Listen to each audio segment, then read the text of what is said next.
मार्गदर्शन परीक्षा दृष्टि में आज हम आपके बीच में हैं विद्युत चुंबकीय तरंग के साथ।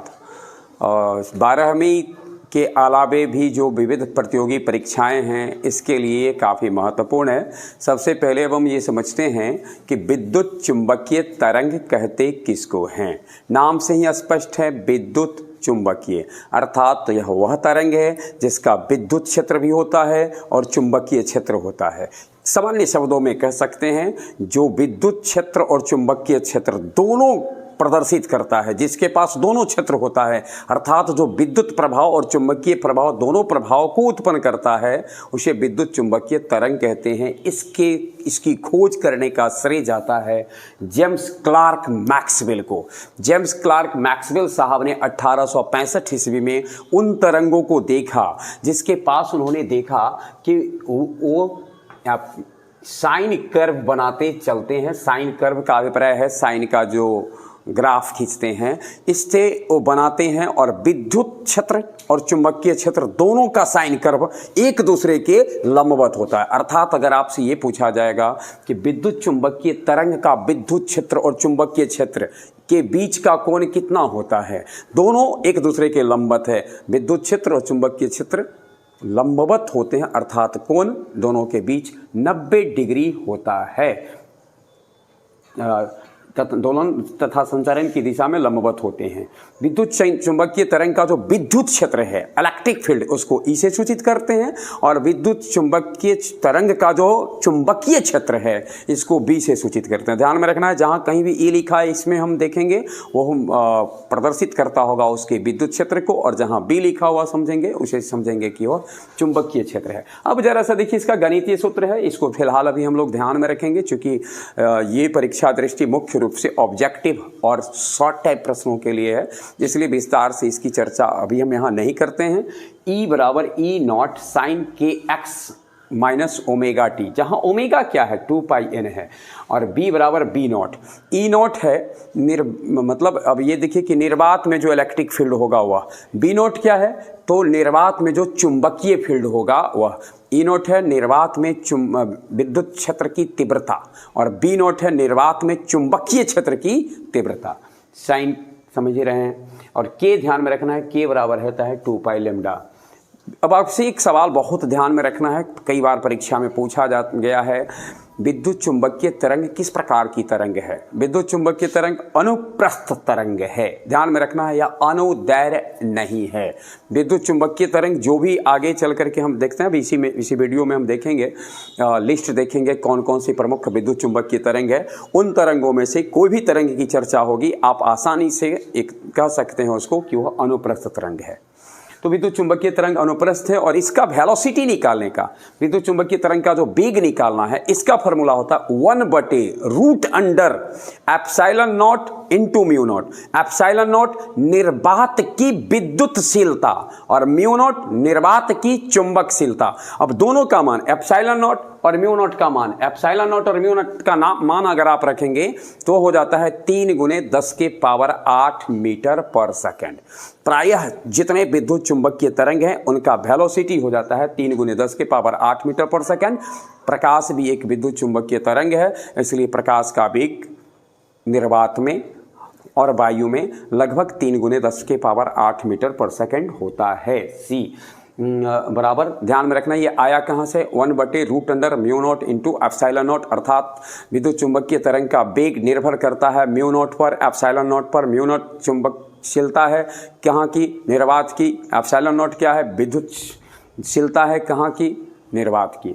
आगे देखेंगे विद्युत चुंबकीय वर्णक्रम, यानी हम जो विद्युत चुंबकीय तरंग को अगर देखेंगे कि किस प्रकार का है, या जैसा कि हमने यहाँ देख ही लिया है कि ये विद्युत क्षेत्र और चुंबकीय क्षेत्र है, तो विद्युत तरंग जो हैं संचरण करते हैं तो उनकी जो तरंग लंबाई है वो एक जैसी नहीं होती है, इसलिए उनकी तरंग लंबाई की जो भिन्नता है, रेंज है, इस आधार से विद्युत चुंबकीय तरंग को कुछ अलग अलग क्लास में बांटा गया है। तो तरंग लंबाई जानते ही होंगे हम लोग, दो तरंग के क्रमागत शीर्ष या क्रमागत गर्तों के बीच की दूरी को तरंग लंबाई कहते हैं। प्रायः तरंग लंबाई को एंगस्ट्रॉम में व्यक्त करते हैं। एंगस्ट्रॉम, इसे हम एंगस्ट्रॉम पढ़ेंगे, और एक एंगस्ट्रॉम 10 के पावर -10 मीटर के तुल्य होता है। यानी एक एंगस्ट्रॉम बराबर 10 के पावर -10 मीटर है। जिन तरंगों की तरंग लंबाई एक एंगस्ट्रॉम से कम और 0.001 एंगस्ट्रॉम के बीच में हो, अर्थात दूसरे शब्दों में हम कह सकते हैं 10 - 10 मीटर से लेकर 10 के पावर -13 मीटर, या 10 के पावर -13 मीटर से 10 के पावर -10 मीटर हो, उन्हें गामा रेज कहा गया है। गामा रेज के बाद देखते हैं एक्स रेज है। एक्स रेज क्या है? एक एंगस्ट्रॉम से 100 एंगस्ट्रॉम तक, एक एंगस्ट्रॉम से 100 एंगस्ट्रॉम तक, इन अदर वर्ड्स 10 के पावर -10 मीटर से 10 के पावर -8 मीटर, 100 से गुना कर देंगे 10 के पावर -10 को, 10 के पावर -8 मीटर, उसको एक्स रेज कहते हैं।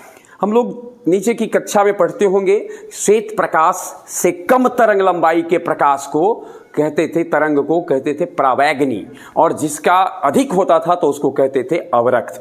परावैगनी का होता है, इतना तो तय था कि 4000 एंगस्ट्रॉम से कम होता है, लेकिन यहां हमको ध्यान में रखना है 100 एंगस्ट्रॉम से अधिक, 4000 एंगस्ट्रॉम से कम, यह है परावैगनी। दृश्य प्रकाश से नीचे होता है, यानी विजिबल लाइट VL, इससे जो इधर ग्रेटर है तो उसको कहते हैं अल्ट्रावायलेट, इंफ्रारेड IR, और कम है तो अल्ट्रावायलेट। लेकिन इतना ध्यान में रखना है, कम है तो बहुत कम हो सकता है।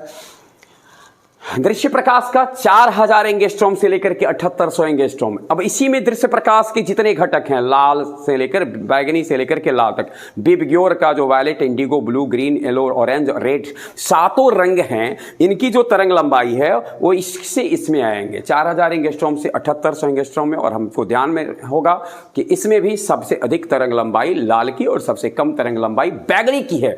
तो जिसकी तरंग लंबाई बैगनी से नीचे है उसको कहते हैं पराबैगनी, जिसकी तरंग लंबाई लाल से अधिक है उसको कहते हैं अवरक्त।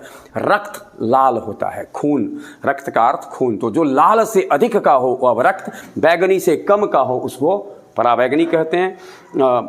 अब आइए 10 के पावर 7 एंगस्ट्रॉम से अधिक है तो माइक्रो तरंग, 10 के पावर 10 एंगस्ट्रॉम से अधिक है तो उसको रेडियो तरंग कहते हैं। इसके बारे में थोड़ा सा हम लोग विस्तार से अभी देखेंगे कि इसका खोज किसने किया था, इसके उपयोग कहाँ होते हैं, इसकी सहायता से क्या होता है, हम लोग जस्ट इसी वीडियो में हम आगे देखते हैं।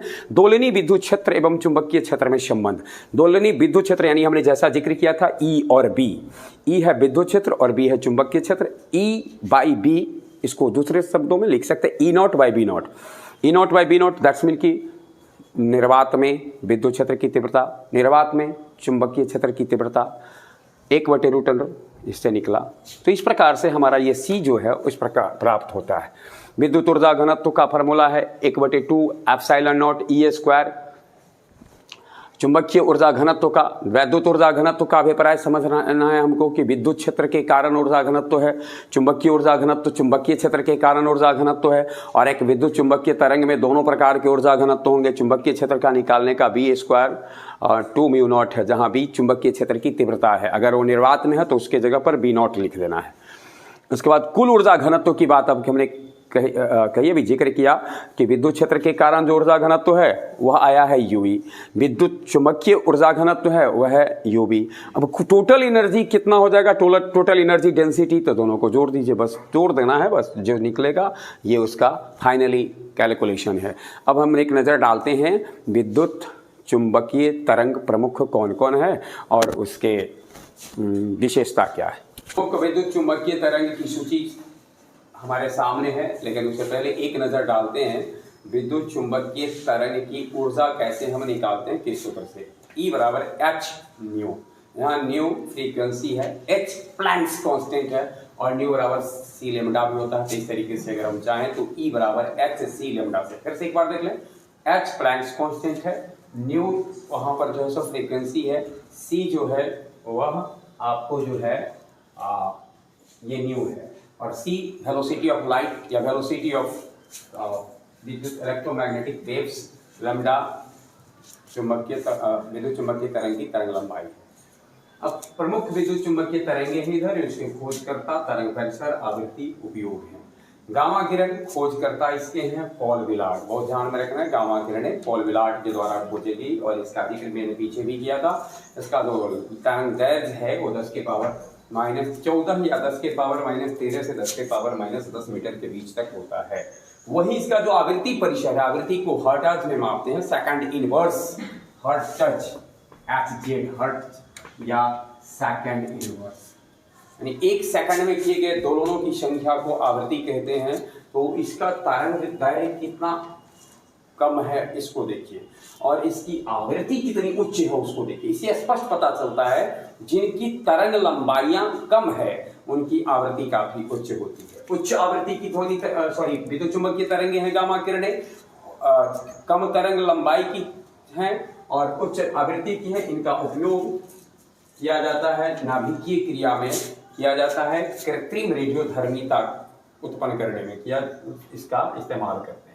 गामा किरण ऐसे रेडियो एक्टिव रेज भी है, जो रेडियो सक्रिय तत्व है उनसे जो स्वतः किरणें उत्सर्जित होती है वो अल्फा बीटा गामा है। इनमें से गामा किरण भी उत्सर्जित होती है जो विद्युत चुंबकीय तरंग है, और विधन क्षमता अधिक है क्योंकि यह उच्च वेग से गमन करती है, इसलिए इनकी विधन क्षमता अधिक है।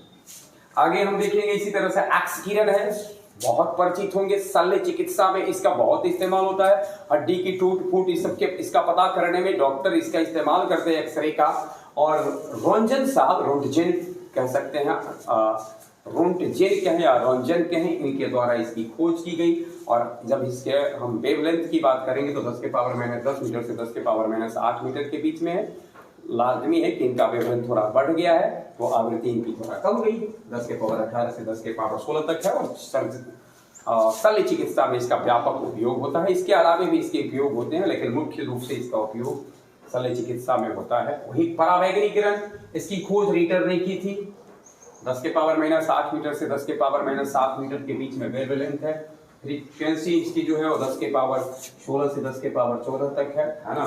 इसका इस्तेमाल सेकाई करने में, कई ऐसे बीमारियां हैं जिनमें कि आप सुनते होंगे कि रेडिएशन से, विकिरण से उसकी सेकाई की जाती है। विशेष रूप से कई कैंसर डिजीज हैं जिसमें होता है ऐसा, तो सेकाई करने में इनका इस्तेमाल होता है।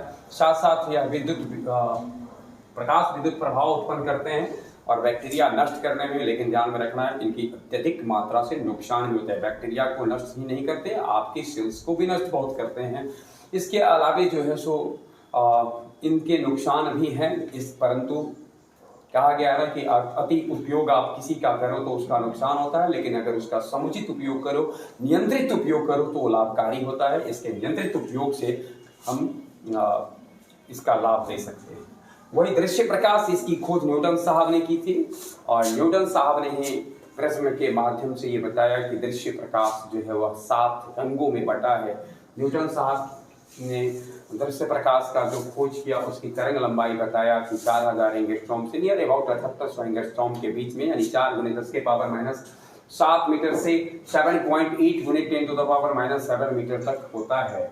और इसकी फ्रीक्वेंसी 10 के पावर 14 से 10 के पावर 12 तक है। और इसके उपयोग के बारे में क्या कहना, हम आपको देखते हैं, आप दुनिया की तमाम वस्तुओं को देखते हैं, आपके पास जो देखने की आंखें हैं उसके अंदर तो संवेदना पैदा की जाती है जिस विद्युत चुंबकीय तरंग से वह प्रकाश है, अर्थात यह ऊर्जा का एक ऐसा रूप है, एक ऐसा विद्युत चुंबकीय तरंग है जो हमारी आंखों को दृश्यता की अनुभूति प्रदान करता है, दृश्यता की संवेदना पैदा करता है।